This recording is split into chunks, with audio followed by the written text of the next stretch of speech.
Hey, this is Jeff again with the Valhalla Ventures, reguideservice.com, reiguideservice.com. Out here enjoying the little bit cooler weather. Still kind of humid, but it's nicer than it's been. Lots of stuff going on, market volatility, still lots of craziness in the real estate market.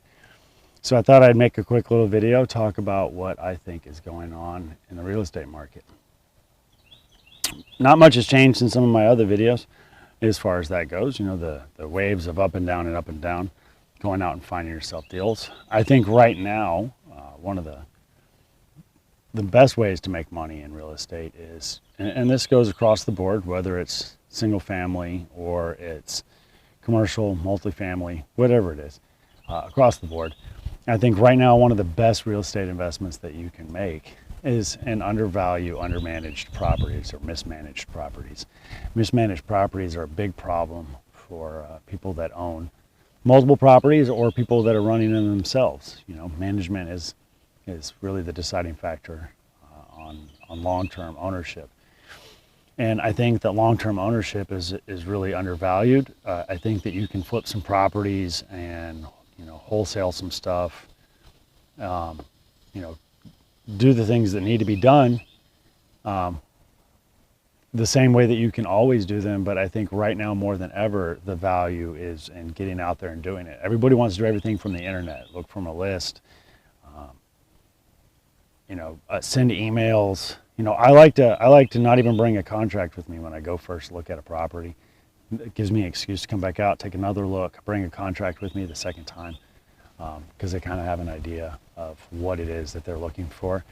And I think a big part of what's missing from training in real estate and a lot of stuff, real estate especially, is the psychology of stuff. Why are people wanting to sell? What can you do to make them happy? What is it that they're really looking for? Because sometimes it's not always about the cash right that second. Sometimes it's about serving a need that they have, or a desire, or a feeling, or an emotion, or, you know, it could be a hoarder's house, which is something that I'm dealing with right now. And the house is bad. The house is really bad and needs a lot of work just to get it gutted and cleaned out. Now, the reason it's a deal is because the lady that owns the house has acknowledged that it's an issue, acknowledged that it, you know, it needs to be handled very quickly and cleanly, and I don't mean obviously it needs to be cleaned, but what I mean by that is it needs to be dealt with. Just let's get everything and just toss it. If we're trying to go through stuff and we're trying to nitpick and pull stuff out of it, it's going to take forever. It's going to take months. I mean, this house is 3,000 square foot and it's filled with stuff. And she's just at the point where, you know, she's acknowledged that it's gone too far.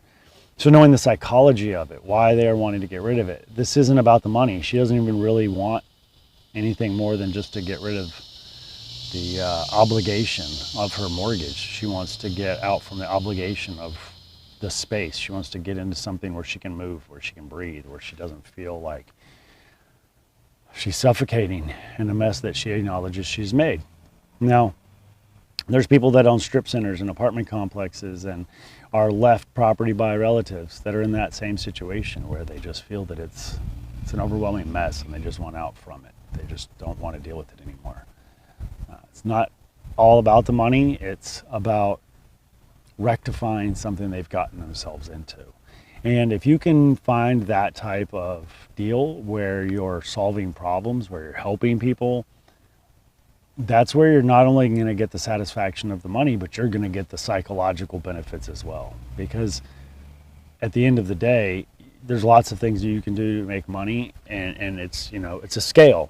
You have things that are, you know, you make really good money, but you're like, you know, run a nonprofit, and the nonprofit you're only getting 5%, but 5% is $1 million a year because your nonprofit is made really, you know, does really, really well. You help a lot of people, you know, whatever. That's awesome.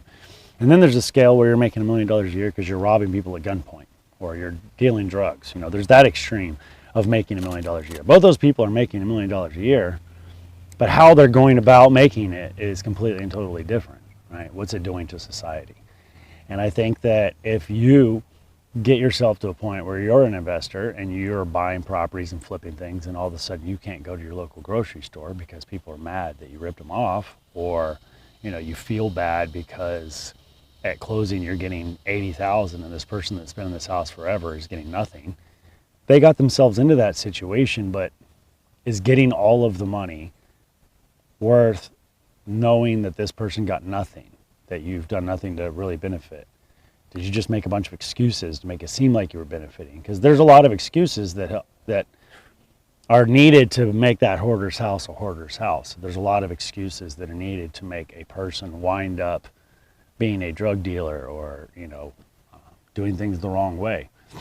Our product as investors is not only the relationships, the way that we've dealt with people. Our product is the actual property itself, but at the end of the day, we need to make sure that we can live with ourselves, that the people that we do work with are benefiting from the work that we're doing with them. Whether it's a trade, the person you're buying the property from, whatever it is, everybody should be benefiting and working with you. And the benefit to you is that you have a great reputation, that you can lay down and go to sleep at night, that your stress is, even though you did everything you could, is this person going to be okay? That's a much better stress than, hey, I really worked hard to screw this person and I hope they don't find out and come after me. So deciding the life you want to live, the characters that you want to follow, and this little thing that we're doing, I have no idea what that noise was. It's very strange. Anyway, at the end of the day, it's the end of the day. At the end of the day, let's just help each other out. And there's a lot of people that are willing to sell you their properties. They just need some help. They just need some help figuring out how to get rid of their stuff, how to get some stuff, how to deal with a mortgage, how to deal with moving companies, how to deal with life. And if you can help them with those parts of it, you can be a benefit to them, then everybody wins. And that's what ultimately we should be going after, is an everybody wins. All right, well, that's it. I think business can be great. I'm wearing shorts and a Hawaiian shirt today because I'm outside doing some work. While it's not too hot, I'm gonna bring my laptop out here. I think that you should build yourself an environment that you want to not just do work in, but do life in. And that comes with your physical space, like you can see I've done. And it also comes with your mental space, because money's nice and it pays the bills and it allows you to do things. But in of itself, just the money, you got to think about how you got it, and the psychology behind the people that you're doing business with, and the psychology behind what you're doing and how that's going to affect you financially, mentally, emotionally, all that long term. Anyway, that's it. If you got any questions for me, if you want to talk psychology or real estate or psychological real estate or any of that kind of combination of words, feel free to reach out. I'm easily found at thevalhallaventures.com or reguideservice.com, reiguideservice.com. And keep in mind, you can always do that subscription thing that people want you to do, or or any of that kind of stuff on the video that people want you to do. I think you're supposed to do it for algorithms, but whatever. Anyway, this is Jeff. Have a great day. Get out in the sun. Enjoy yourself. And don't just be blessed, but bless others too. All right.